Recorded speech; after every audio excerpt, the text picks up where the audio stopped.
Personal story segment tonight. The fallout from the racial remarks made by Los Angeles Clippers owner Donald Sterling continues. On Monday, I said this. There's no question that Sterling is a problem.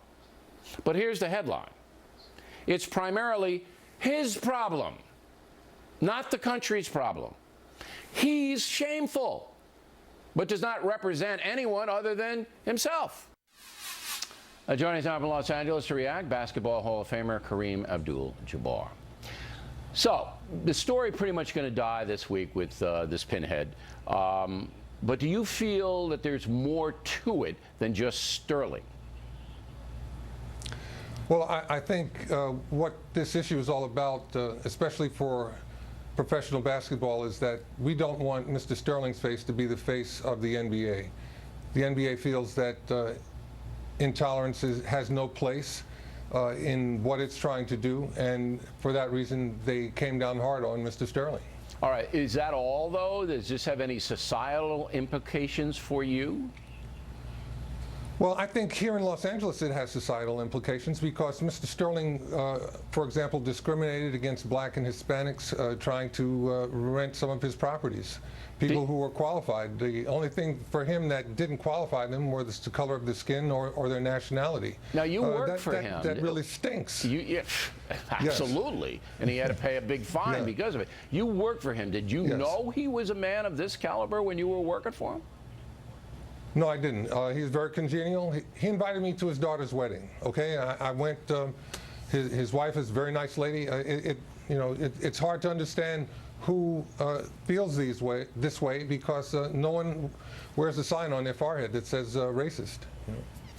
All right. So you didn't have any idea when you were working for him that he was he had these kinds of thoughts. You know William Roden? He's a sports writer for the New York Times. You're a New York guy. Do you know Roden? I know Bill very well, yes. Okay, good. He says today that black players in the NBA should stop calling each other the N-word, that in itself is demeaning and has no place in the league. What do you say? I would have to agree with that. People who don't understand what we fought for in this country during the civil rights movement think that they can clean that word up. I don't think it can ever be cleaned up, and I think that black Americans should avoid using it in the context, especially what you're referring to. Okay. You know, you and I are almost the same age, and I'm sure you look a lot younger than I do. And I remember you at Powell Memorial High School when I was at Chaminade High School, and you were a fantastic basketball player. You went to Chaminade, okay. Yeah. Oh, yeah, okay. And I want to ask you a personal question. Do you feel America has treated you fairly, you and your family? For the most part, there's pluses and minuses. Being a black American sometimes means that you have to deal with some things that you shouldn't. But I don't think there's any ethnic group in this country that hasn't had a similar experience.